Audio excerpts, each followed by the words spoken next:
Tumagundong ang NBA ngayong araw matapos magtala ng mga career high at critical na panalo sina Nickeil Alexander Walker, Luka Doncic at Jaylen Brown para pangunahan ang kani-kanilang koponan sa mainit na bakbakan sa regular season.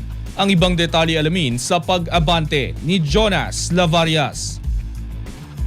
Nagliyab sa career high na 41 points si Nickeil Alexander Walker para iabante ang Atlanta Hawks sa kanilang ikasampung sunod na panalo matapos padapain ang Orlando Magic 124-112. Tumirada si Alexander Walker ng siyam na 3-pointers katulong si Jalen Johnson na nagrehistro ng kanyang ikalabing-tatlong triple-double ngayong season na may 24 points, 15 rebounds at 13 assists para tuldukan ang pitong sunod na panalo ng Orlando. Hindi naman nagpauli si Luka Doncic na kumana ng 36 points para sa 100-92 victory ng Lakers laban sa Houston Rockets, kung saan lalo pa nilang pinagtibay ang kanilang paghawak sa third seed ng Western Conference. Nag-ambag din sa LeBron James ng 18 points para sa LA na nilimitahan ang Rockets sa 12 points lamang sa fourth quarter matapos i-double team ang superstar ng Houston na si Kevin Durant. Sa Inglewood naman, ipinagpatuloy ng San Antonio Spurs ang kanilang arangkada matapos payukuin ang LA Clippers 119-115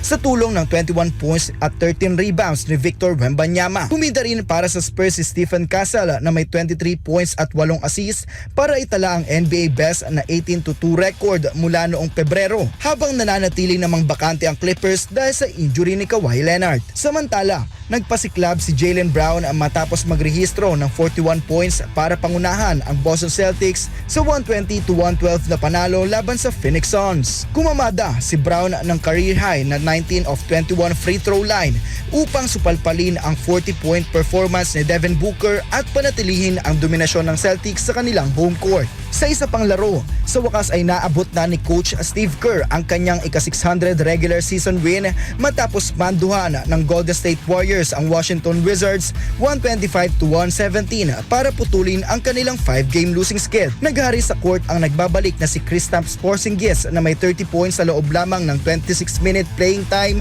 para ibaon ang Wizards sa kanilang ika-12 sunod na pagkatalo. Nilampaso ng Chicago Bulls ang Memphis Grizzlies 132-107 sa tulong ng 29 points ni Matas Buzelis at triple-double ni Josh Giddey. Nagwagi rin ang Portland Trail Blazers kontra Nets 114-95 sa pamumuno ni Denny Avdija at Toumani Camara, habang pinadapa naman ng New Orleans Pelicans ang Dallas Mavericks 129-111 sa tulong ng 27 points ni Zion Williamson.